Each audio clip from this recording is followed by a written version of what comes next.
Hello. Here we are at the next session, meditation practice. These exercises, I think, are based on Raja Yoga.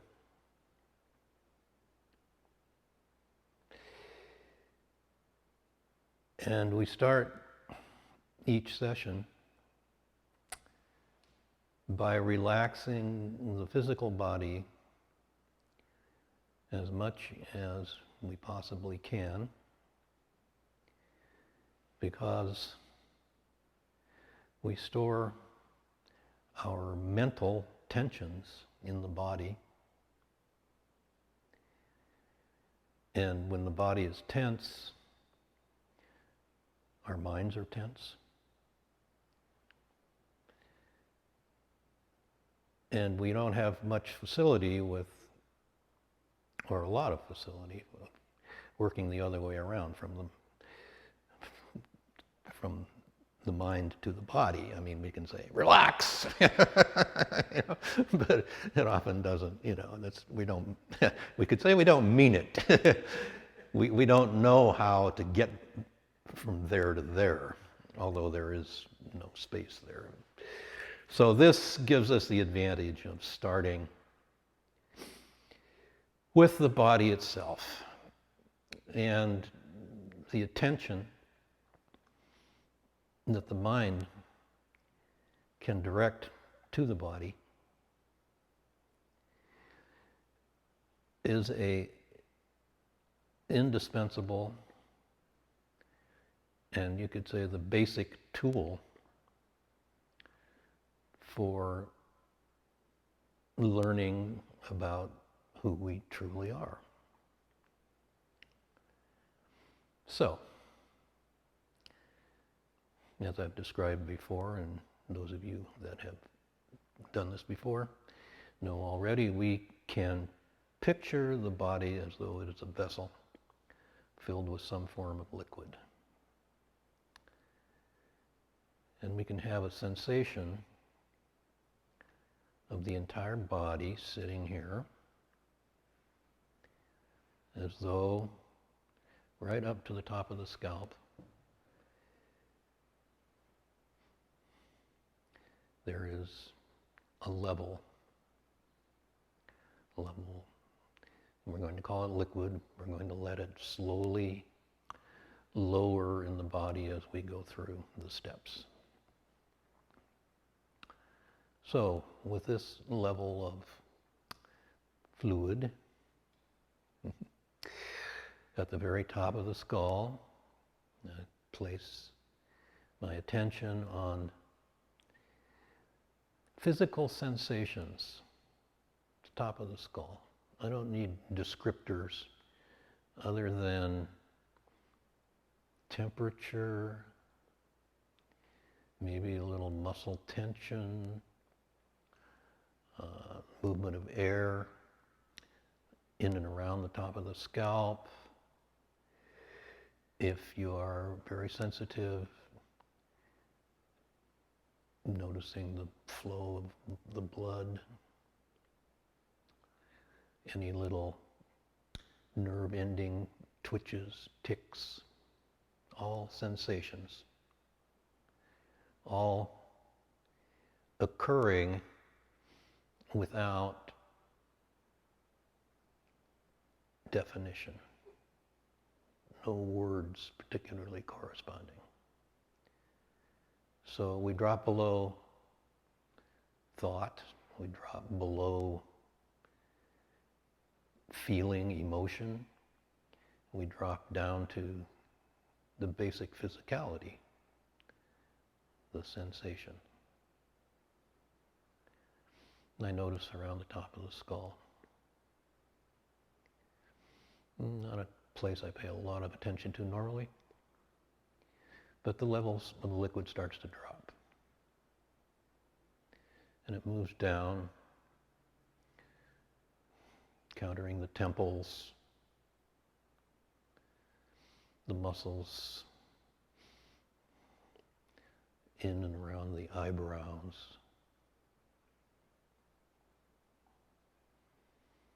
the tops of the ears,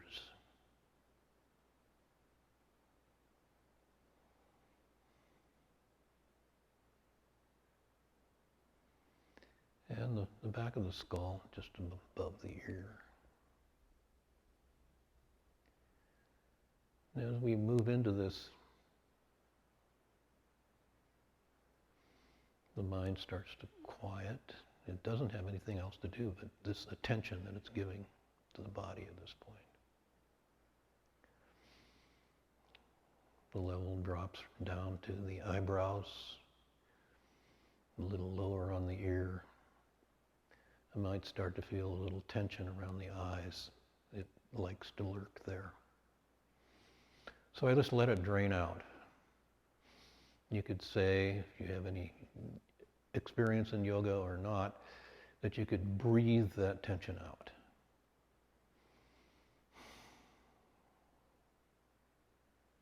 Around the eyes, down to the middle of the ear, muscles under the eyes, the tops of the cheekbones, the muscles in the jaw behind the ears. And again, just breathe out any tensions. Breathe it in a downward direction. We're going to take all of this cumulative tension, energy, and eventually let it out through the tips of the fingers. Drops down the nose to the upper lip, the muscles in the upper lip oftentimes carry some tension.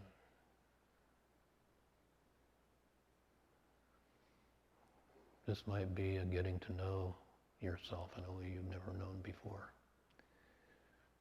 or just glimpsed.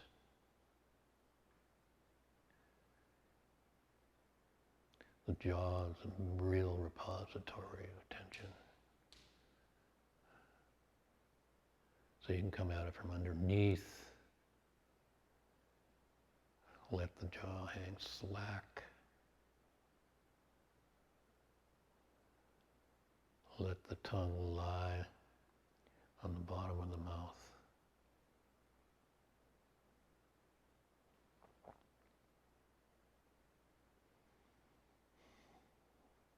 Go back and check the eyes, below the eyes. Back and check the upper lip.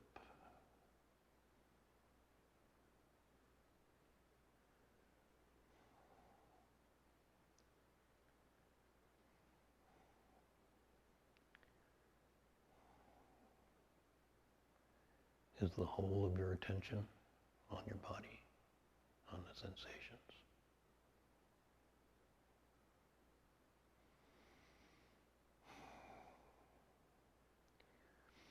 You can check the back of the neck, top of the spine, coming around, Adam's apple, the neck itself. Out into the shoulders.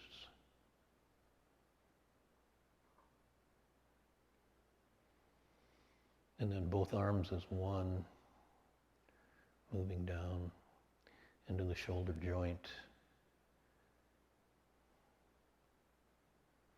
the upper arms to the elbow.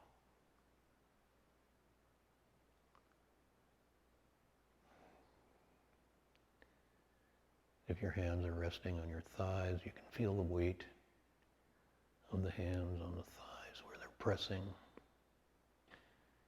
Your fingers.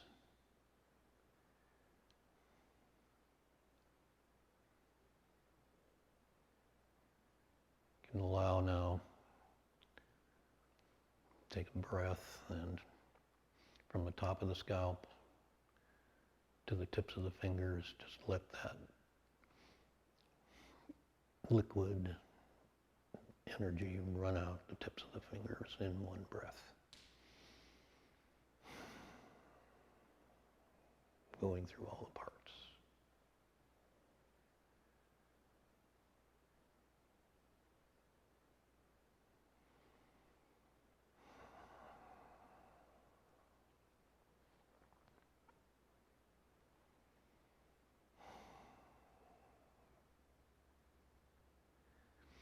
If the mind starts to wander, don't go with it.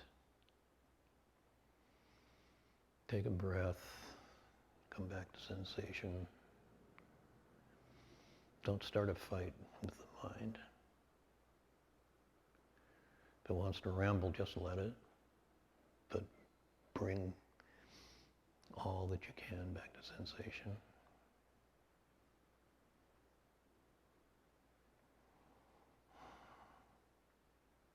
If you start a fight with the mind, it'll win every time.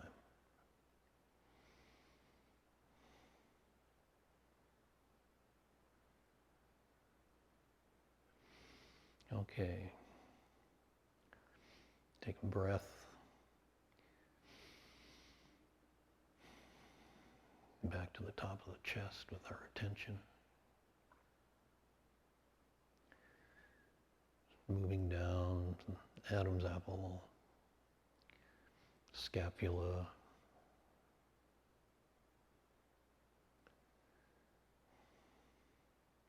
top of the rib cage.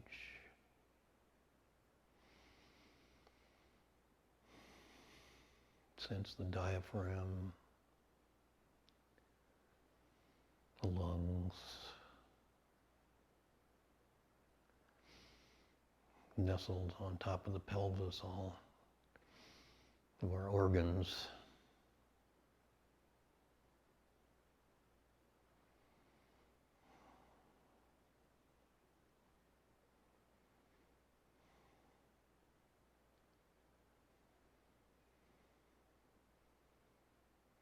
With a little experience, we can start to sort those out. Kidneys lying on either side, right above the top of the pelvis.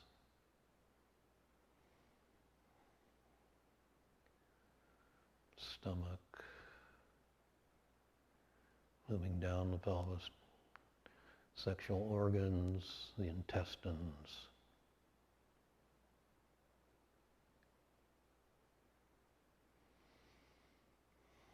And then tops of the thighs, backs of the thighs, the weight on the yoga term sitting bones, all sensation. Then I move the attention and the liquid level toward the knees, through the knee joint, to the tops of the shins, the calves, slowly dropping, reaching the ankles,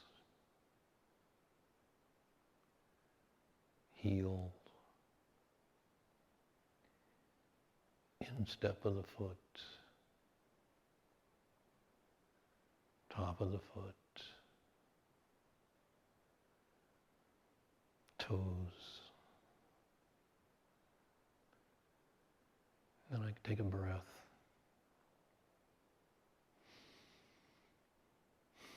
Inhale, exhale.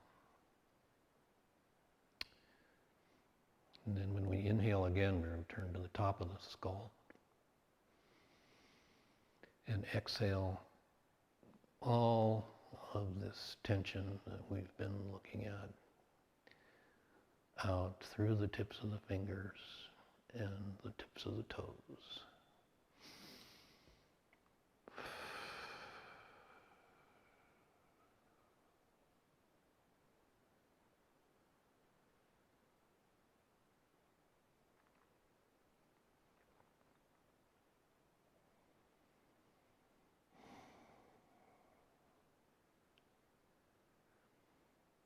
Okay, now we're going to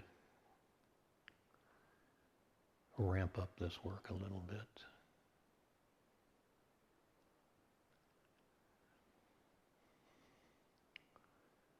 Put our attention in the center of the chest this time. A little bit lower than the heart. From the heart to just below the navel, solar plexus. We'll work from there in this round of sensing. Come back to it each time. Okay, from the solar plexus, the energy moves up to the top of the spine.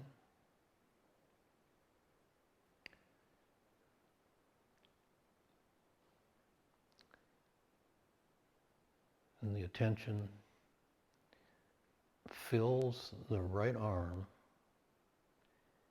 with the awareness of the sensation already existing there. In other words, I bring to my attention to something already there. I'm not creating anything, not imagining anything. But this limb is full of sensation all the time. It seldom has my attention.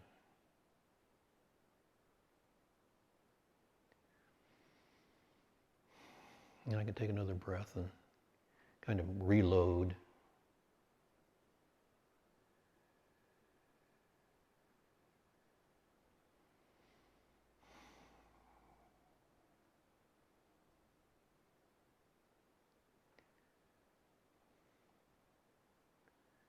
Then when I've come as far as I can with this, take another breath. And I breathe the sense I am into the right arm.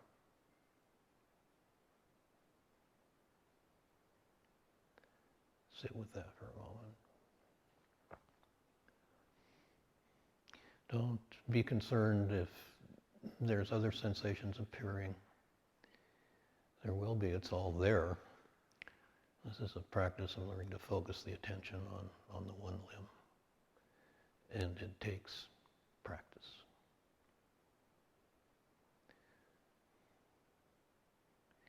You're already doing much more than you ever have in this direction. Okay, attention back to the solar plexus.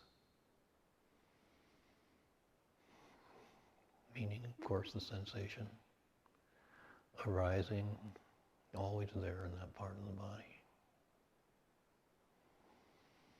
I move that attention to the top of the spine, and that attention moves down the spine and into the right leg.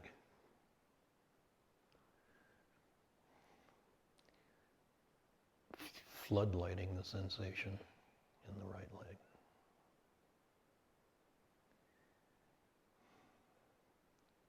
Try not to give it names like, oh, I have an ache there. Just go for the sensation. Try not to label it. That gets the mind working where we, at this point, don't need it.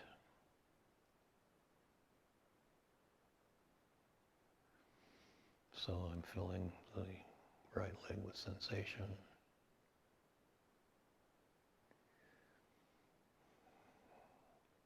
A bigger limb, maybe a little easier.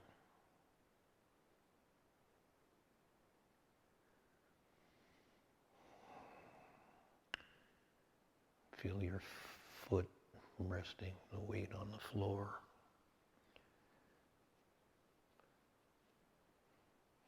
The weight on the back of your thigh.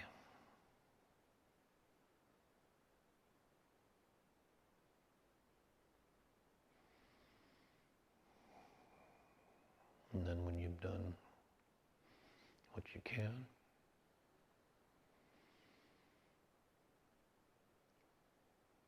Fill the limb with the sense I am.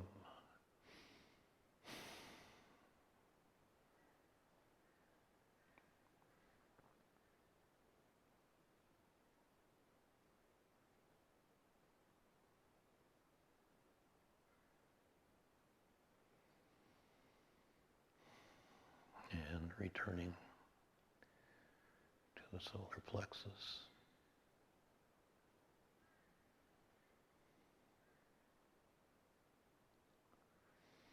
Just kind of check out the energy in the whole body at this point.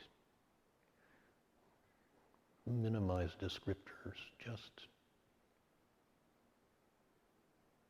notice. Almost as though you were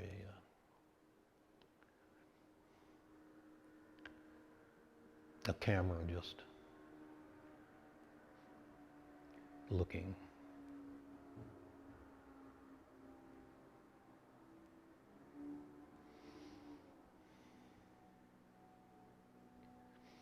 Attention back to the solar plexus.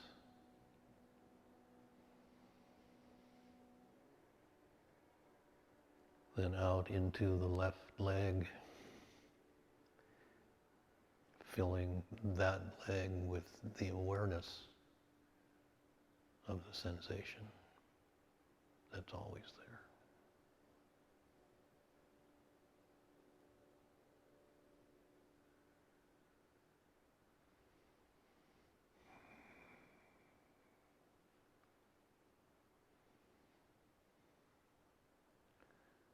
Weight, temperature, possibly air movement.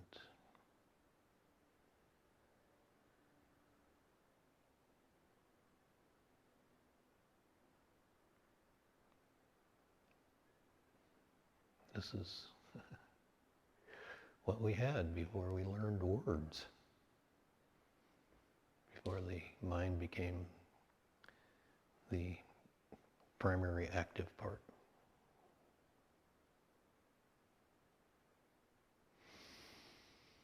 Okay, return to the top of the spine. Fill the left leg with the sense I am.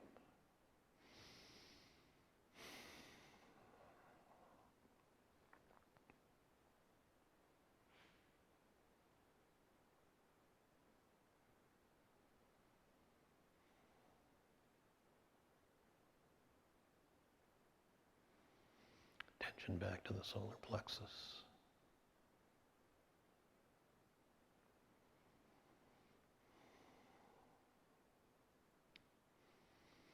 Top of the spine. Filling the right arm with the awareness of the sensation.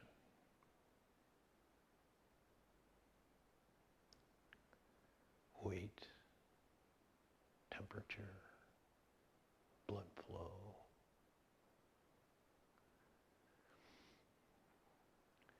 neurons ticking.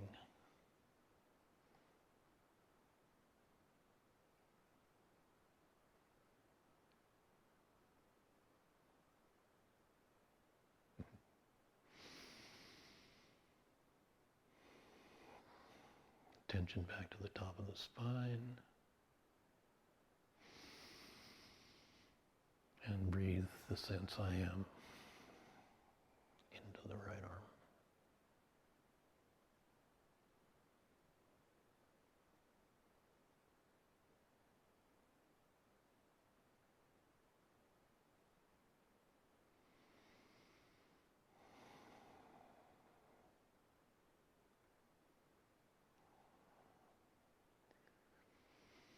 Attention to the solar plexus.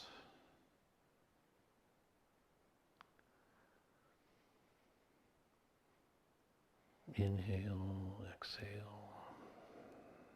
And on the next inhale, send the sense I am to the entire body, from the top of the spine.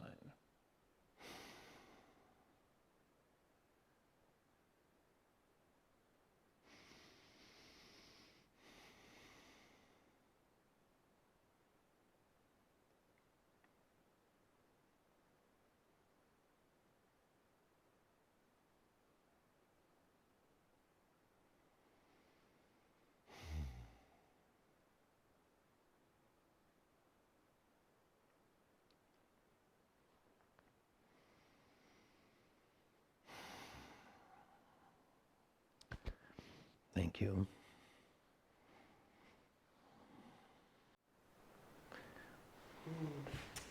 So I keep appreciating how there's this gentle quality of encouragement in your meditations, and and it kind of reels me in at times, like I was noticing my mind kind of thinking about very pleasant things, and actually this time it was wonderful, and yet it was like, oh, okay, fill the leg with sensation, and then I would come back and like feel it with sensation, and so it's this little journey back and forth of noticing, and then noticing the encouragement of, don't fight with the mind, because it'll always win. I'm like, oh yeah, so I'm not going to argue with it. I'll just like encourage it and then fill it up with energy. And so I was appreciating that, and then I was also appreciating how you said not to judge the body when you felt or perceived it or wanted to label it with, oh, pain or whatever. Just notice its sensation. And at one point I had like this huge release in my spine, and like my pelvis was like whoosh, felt so great. Yeah. I'm like, well, I guess I'm judging that too, but I enjoyed the sensation. Sure. It's not, one of my favorite teachers, the one I was with for 8 or 9 years, used to say, when you have one of those things, give it 30 seconds and then just enjoy the hell out of it, and then move on. And don't use it as a pivot point, as someplace that you have to come back to. Because we do that so often. Oh, I was feeling so good the other day and all these things were this way. So if I get all those things this way again, I'll feel good. Mm-hmm. Not so. Right. Not always. It's everyone that comes around is different, because things are always changing in the world. Mm. So it's never going to be like you imagined. It's going to be a little different. So if you're willing to accept everything that comes along for what it is, you're a happy person. Mm-hmm. But if you have expectations for it to be somewhat a little bit different, sometimes, well, we know, you stick your finger on the stove and it gets burnt, it's probably not a good idea. And you're not going to test it very often. But we don't do that with the regular mental carryings on that we've habituated ourselves to. Mm-hmm. We just keep doing them because somehow we think this time it'll work. Mm-hmm. But yeah. Isn't that often when we have what we call a peak performance or a peak moment? And then we have this goal of getting back to the peak moment, and then we forget the nuances of everything that led up to that, and then that is not the end game, it's not the end point, that's just part of the continuum of life, right? Yeah. So what I'm hearing is keep appreciating every aspect of the journey and don't make it about a destination, right? That's very true, and the thing is that because of the way that the mind operates, using all of its parameters, which are things like time, space, all the things that have time indicates movement, indicates destination, etc. So when the teachers speak about the moment, they're not talking about a place in time, because time doesn't do that. There's no moment. There's only the past and the future, and this thing in between, which is from that viewpoint, from the spiritual teacher's viewpoint, is not in time. You've stepped out of time into presence, the present. So basically what that means is the mind as we know it isn't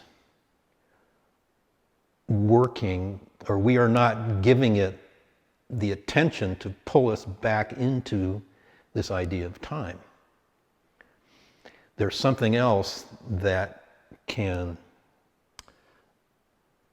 and is there all the time below the level of thought, in a sense, or above.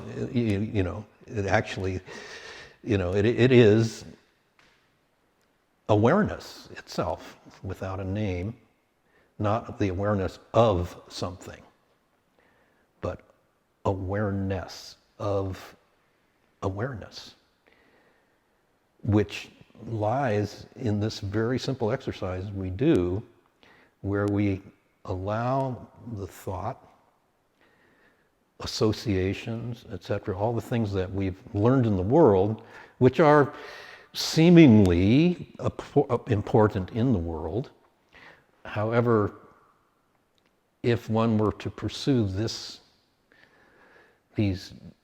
direction of opening up to other possibilities, then that level can drop back to the mind just taking care of what it can take care of, because we've allowed it to move into precincts where it really can't do anything.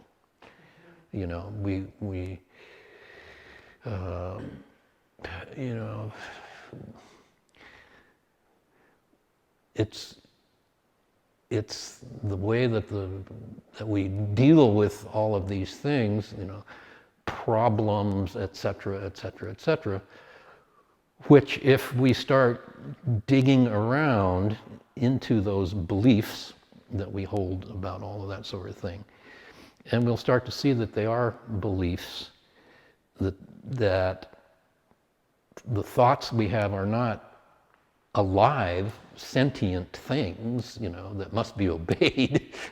They're just conglomerations of perceptions, thoughts, feelings, sensations, etc., that we've learned to accept that these things are who we are.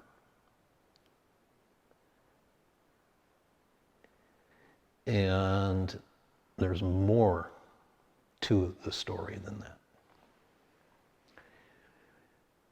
So when we're overwhelmed, like in this Corona era,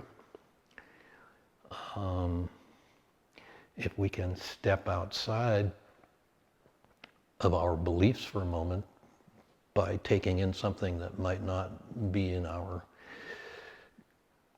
zone of comfort,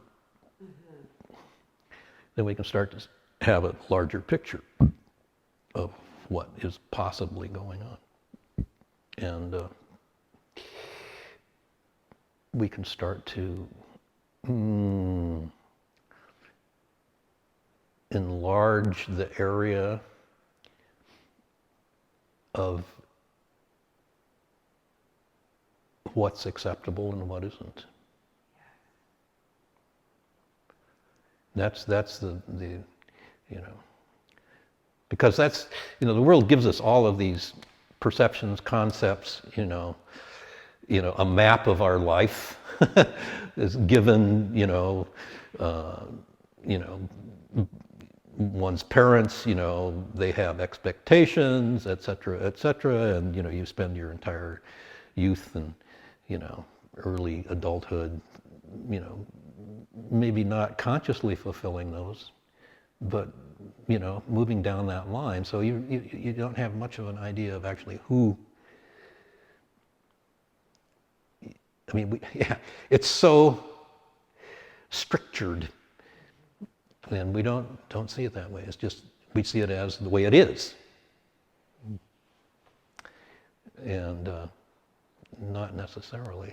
And the interesting thing about, sort of the worldly evolution as time goes by is that things that were once totally unacceptable start bubbling up and become part of life as we know it.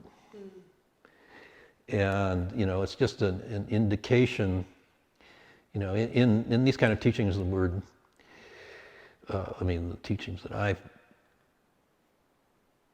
follow because they make the most sense to me, they're called non-dual teachings. Because the world and the mind, as it functions in duality, either or. It's really a binary system when you look at it. It's almost like a computer, Yeah. I liked how you said the zone of comfort in relation to the mind, and then now you're suggesting like duality. Well, that's like right and wrong suggests to me compliance with the status quo, compliance with what is culturally accepted as the norm. And if we can lose some of or release some of our addiction to comfort, then it allows us to expand toward growth more, and then what's culturally accepted, there's a larger spectrum of what's culturally accepted. Is that kind of in line with what you're... Totally. The thing is, we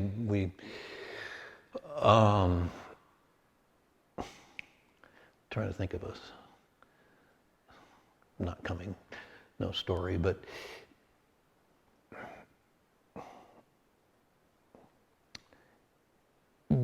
basically, we want to be happy. Okay. And I don't know that we've ever, just as regular human beings, going, okay, so where does unhappiness arise? And generally speaking,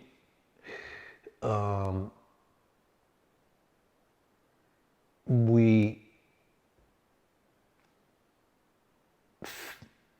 sense, feel, art, that it comes from other, it comes from outside. Happiness. Yeah, no, the unhappiness.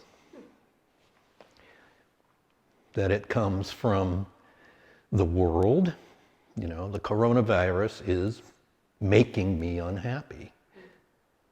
It's definitely affecting, something. But if I say that sentence and I start to examine it, where is that is that have substance? This unhappiness seemingly coming from, or are these all things that through various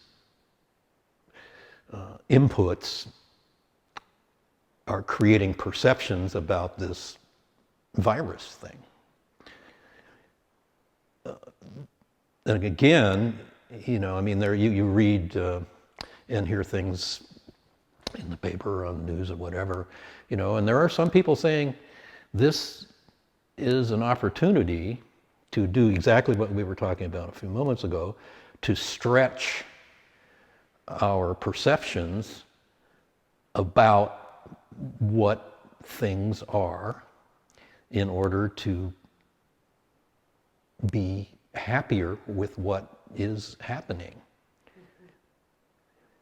Although this particular thing brings up so much, it's very hard to get a handle on it, But it's just it's like, it's almost like being put back a grade, because it's better for you, because there's a lot of catching up to do. Cycling back to basics. Yeah. I mean, it brings up a lot of basic stuff, and it's creating a lot of situations in the world where a lot of things are down to, term brass tacks, it's just like,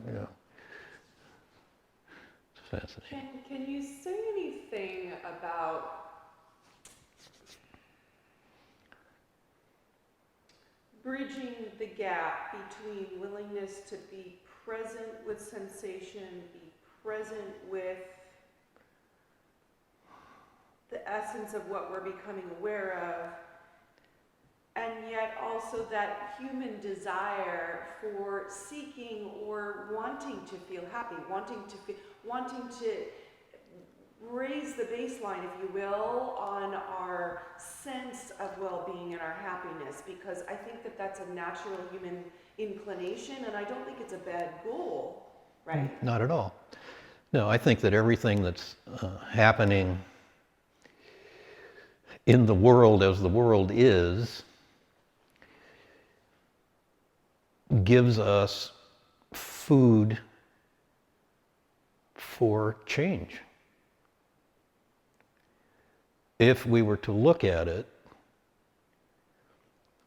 from a different standpoint than what it gains me or loses me.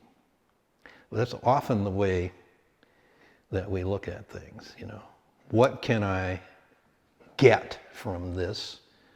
Or what will I lose if I do this? So what's the word that keeps getting repeated there? I. So when you embark on this kind of an adventure into the mind and the self and all of this, you're opening the door to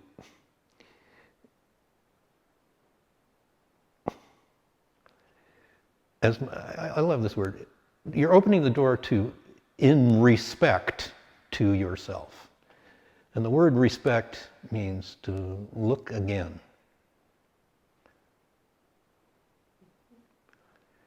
Because we've never really looked into this composition that I call me, myself. We don't see what it's made out of.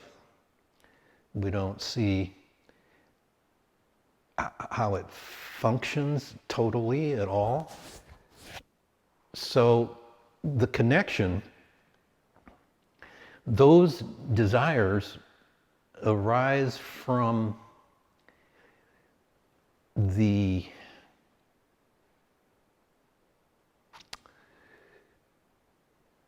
highest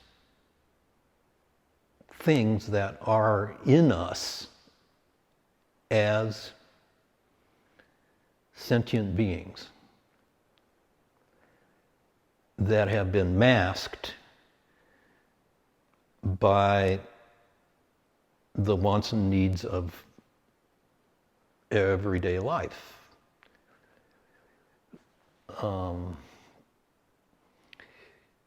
They are those things, those high ideas of love, compassion, happiness. We are all those things. It's nothing we have to go after. We don't need to create something to carry those things. When we start looking inwardly, as in these exercises, etc., put us in a little different state, start to see that the mind is running rampant on its own, and what's its purpose,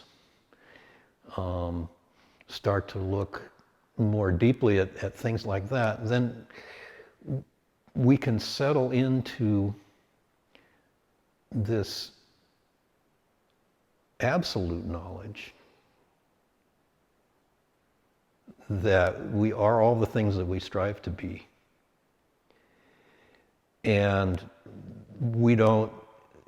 the mind as it is says, well, before I can sit down and be silent and be love and be all these things that you're telling me I am, there's the world out there and it's falling apart.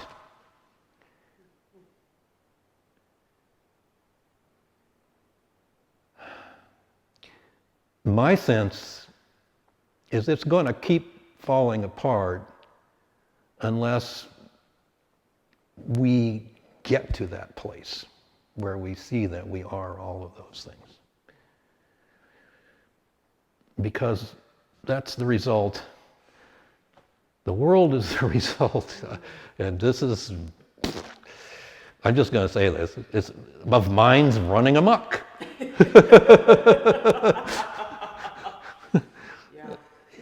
Because look at it, I mean, some of the most beautiful things, in Rumi, et cetera,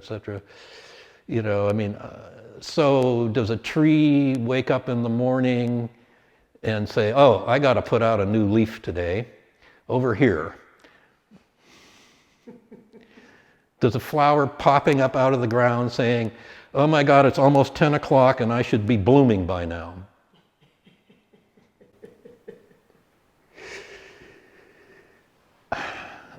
So it's kind of back to basics. Yeah. I keep hearing that you mentioned I earlier, and then we've transitioned to we. Yeah. And it reminds me of one of my teacher's sayings is the difference between illness and wellness is I. Is an I, which is a we. Yes. Yeah. Right. So, and it's not to say that there's not an I. Correct. It's just that we have created this imitation I because we've lost track of the fundament.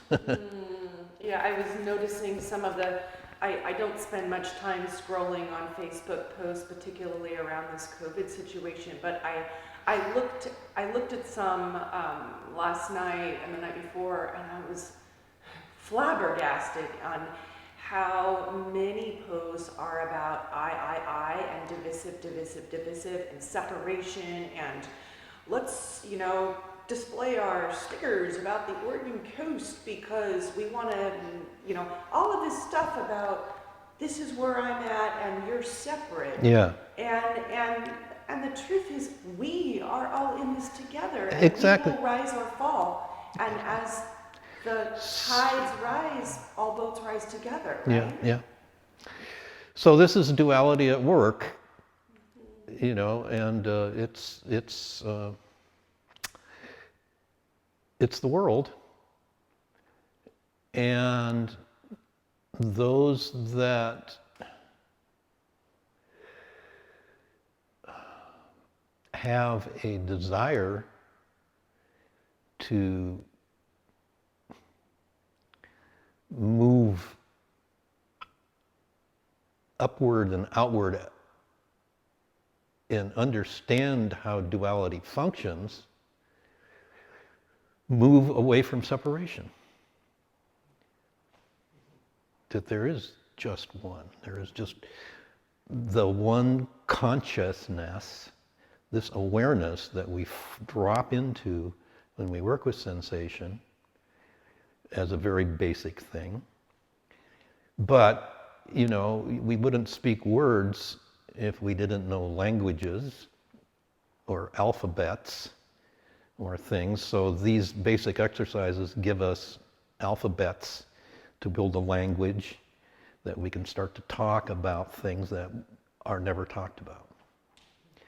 That you wouldn't go out on the street and stand on the corner and say, "We're all one." I mean, you could. But, Officer Mike might come along and, say, "Come on," He'd probably join. He probably would. That was a pretty bad example because yeah. But nevertheless, the idea, yeah, right.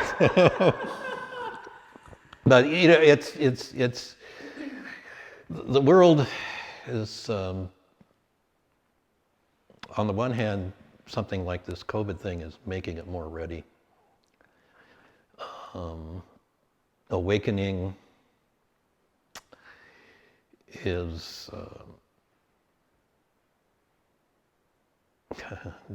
one of the old guys I used to read a lot said that, if we lived to be the age of the biblical ancients, we would get it. But we don't have that kind of time. We don't have 600 years at this point. So it's got to be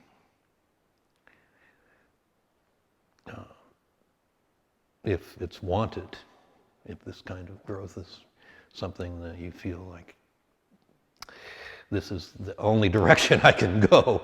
For a lot of people it is. For a lot, the world, we have learned all the compromises and everything to live as well as we can, But a lot of it, it's a pretty limited living in a sense. Generally don't see it that way, but all the tension, it makes it hard for bodies to be functioning fully and for joy to arise where, in those bodies is always there. I mean, we just look at infants, and it's just there, and it slowly gets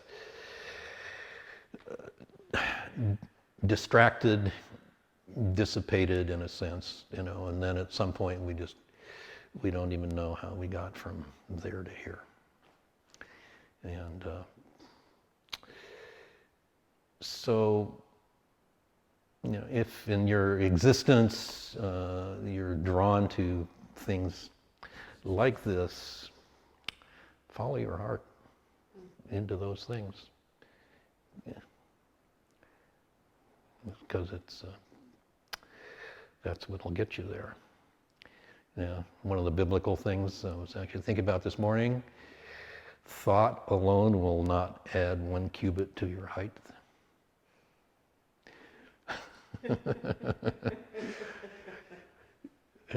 That was a New Testament thing, I do believe, yeah. And so you're not going to think your way out of it. I mean, this is what the world tries to do, There's an airplane crash and we spend, and it's not a bad thing, and so we spend all of this energy and dollars and stuff, researching. But this is what's happening with the COVID thing, It's like, okay, we have to find an answer, to whatever this is and try and prevent it in the future, So we have a problem and we have to solve the problem, and then the problem creates other problems that require solution in ad infinitum. I call it the fractal world. Are you familiar with Mandelbrot sets? Do you know that whole world? No. They're check it out on your computer at some point. They're mathematical. They're computerized mathematical equations of this phenomenon, and I'm not a scientist, so you can't. Called fractals, and basically. You look at a mandelbrot set, it's this gorgeous, beautiful, beautiful thing. It's like little plants or crystals, and it keeps moving inward, and you see more and more of these things developing and growing, and they're gorgeous, you know. But the thing is that it's moving inward, and things are getting smaller and smaller and smaller. I think that's where fractal comes from. It's just, and so that's kind of, to me, the mind's viewpoint of how to deal with things. It's just moving inward, and things get microscopic, you know, and all of this, instead of outward, fuller, larger, whole, more whole, you know. So this is kind of this, to me, at this point, backwards looking at how things are. You know, we take them apart, we make them smaller. You know, this is the age of reason, Newton, and, you know, this kind of scientific thinking. Sounds a bit like cymatics, which is playing of sound. Yes. Through, like, plates, and you can Right. see, like, that picture Yes. of the sand with water. Yeah, exactly. Well, just gondolas check it out. You know, just type in Mandelbrot set on Google or on YouTube, and look at them. They're gorgeous, you know. And so the world from that viewpoint, you know, is gorgeous, you know, but it's also deceptive, you know. And it's not. It's like the basic direction. While it's interesting, you know, that the sciences have become what they are, we've made a god of them, and they are not God. You know, and they're taking us in a direction that's, to me anyhow, that. I mean, I think you got it. You know. Yeah, there's a difference between curing and healing. Yeah, exactly. Whole nother topic. Yeah, exactly. You know, and we know that allopathic medicine, you know, is basically about curing, you know, getting rid of something rather than going underneath. I mean, it's like trying to get rid of your thoughts, you know. I mean, Good luck with that. so do we develop, you know, chemicals to help people get rid of their bad thoughts? You know, and it's, you know, I see it as the Band-Aid world. You know, or just, you know, shove another Band-Aid on it, you know, until it's just, we're covered, you know, with all these Band-Aids that don't go to the root, you know. Yeah. Well, thanks for helping us go to the root. Well, you know, I can't say again how much that, you know, this is as much for this person as it is for anybody that's listening, because